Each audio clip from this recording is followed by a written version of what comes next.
18 ফেব্রুয়ারি অর্থাৎ রবিবার দক্ষিণ দমদম পৌরসভা 3 নম্বর ওয়ার্ডের পরিতোষ ভবনের উদ্যোগে 15 নম্বর ওয়ার্ডের পৌরপিতা শ্রী দেবাশিস বন্দ্যোপাধ্যায়ের উদ্যোগে এবং 3 নম্বর ওয়ার্ডের সর্বভারতীয় তৃণমূল কংগ্রেসের যুব নেতা মনোজিৎ মণ্ডলের পৃষ্ঠপোষকতায় রামকৃষ্ণ পরমহংসদেবের 188তম জন্মবার্ষিকী উপলক্ষে শুভ অনুষ্ঠানের আয়োজন করা হয়েছিল। এই অনুষ্ঠান ধর্ম বর্ণ নির্বিশেষে সকল মানুষ এসে উপস্থিত হয়েছিলেন এবং সেই দৃশ্য সকলের নজর কেড়েছে।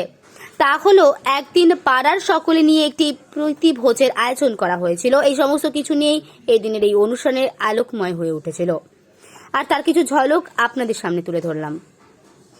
Bureau report, news 24x7 TV, মুহূর্তের খবর হাতের মুঠোয়।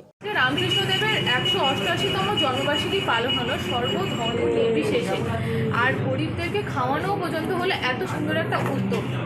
কি বলবেন? এটা তো খুবই ভালো উদ্যোগ। আমি তো এই ওয়ার্ডের যারা আছে, সে কালী থেকে শুরু করে এইখানে সঞ্জয়, রীতা থেকে শুরু করে আশুদা, কিরণ, এখানে গবাদা আছে, আরও সকলে এটা সবাই মিলে করেছে। এটা মানে 3 নম্বর ওয়ার্ডে এত ভালো একটা অনুষ্ঠান, সব ধর্মের মানুষরা আসলো। দেখলাম শিখ, ইসাই, পাঞ্জাবি থেকে শুরু করে মুসলিম, খ্রিস্টান, জৈন, মানে হিন্দু থেকে সকলে, মানে সমস্ত জাতি, পুরোহিত থেকে শুরু করে সবাই, আর সবাইকে মিলে এখানে দেখলাম সবাই মিলে খাওয়া দাওয়া হলো। সাধারণ মানুষের জন্য ভোগের ব্যবস্থা করা, এইটাই তো রামকৃষ্ণ পরমহংস দেব বলেছেন। রামকৃষ্ণ বারবার বলেছেন যে যখন জন্মেছিস একটা দাগ রেখে যা, অর্থাৎ কোনো একটা এমন কিছু কাজ করতে হবে যেটা মানুষ আগামী দিন মনে রাখবে। শুধু খেলাম দিলাম, পরিবার পরিজন নিয়ে ফুর্তি করলাম, চলে গেলাম, এটা তো জীবন না। জীবন হচ্ছে মানুষের জন্য কিছু করা। এইটা এরা যে করেছে, এর জন্য আমি এদের সকলকে অনেক ধন্যবাদ জানাই এত ভালো কাজ করার জন্য। বিভিন্ন রাষ্ট্র থেকে আমাদের ভারতবর্ষে এমন একটা জায়গা যেখানে সর্বধর্ম একসাথে থাকে, সেই রাষ্ট্রে একজন রাজনৈতিক নেতৃত্ব হয়ে আপনার কতটা বলবেন?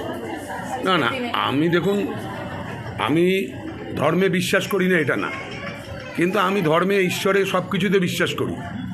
কিন্তু তার সাথে সাথে অন্য কেউ যদি তার ধর্ম পালন করে তাতে বাধা সৃষ্টি করা, এইটা আমার কাজ না। আমার তাকে উৎসাহ দেওয়া কাজ। আমি মনে করি যে সে আমাকে উৎসাহ দেবে, তার কাছে আমি এইটাই আশা করি।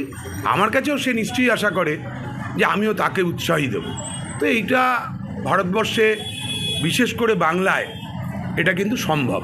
পশ্চিমবঙ্গে কিন্তু এইটাই মাননীয় মুখ্যমন্ত্রী করছেন। আমাদের বিধায়ক, রাজ্যের মন্ত্রী ব্রাত্য বসু বারবার এটাই করছেন যে সব ধর্মের মানুষকে নিয়ে একসাথে চলা। আজকে এখানে দাঁড়িয়ে যেখানে সর্বধর্ম একসাথে হয়েছে, কিন্তু বিভিন্ন জায়গায় দেখা যায় কোনো অন্য ধর্মের মানুষ যদি তার অন্য তীর্থস্থানে ঢোকে তাহলে তাদেরকে ডমিনেট করা হয়, বিভিন্ন জায়গায় দেখা যায় এখনও। তো সেটা তাদের জন্য আপনি কী বার্তা দেবেন? না, আমি তো এরকম কোনো জায়গা দেখি না। এগুলো মানে রাজনৈতিক উদ্দেশ্যেই মনে হয়। এটা আমি তো এর আগে আগ্রা থেকে শুরু করে আমি পাঞ্জাব বা এই যে 25শে ডিসেম্বর কোনো চার্চে যাওয়া, আমাদের মন্ত্রী কদিন আগে 2 নম্বর ওয়ার্ডে, 1 নম্বর ওয়ার্ডে টোটাল 4টে চার্চ আছে। প্রত্যেকটা চার্চে এই 25শে ডিসেম্বরের আগে মানে 23 তারিখেই একদম চকলেট, কেক, টুপি, ক্রিসমাস ট্রি সব কিছু পৌঁছে দিয়েছিল। তা আমরা সেই অনুষ্ঠানেও গেছিলাম। এরকম কোনো সমস্যার সম্মুখীন অন্তত পশ্চিমবঙ্গে আমাদের হতে হয়নি এখনও পর্যন্ত। জানি না আগামী দিন হতে হবে কি না, কিন্তু এখন পর্যন্ত সেরকম কিছু হতে হয়নি।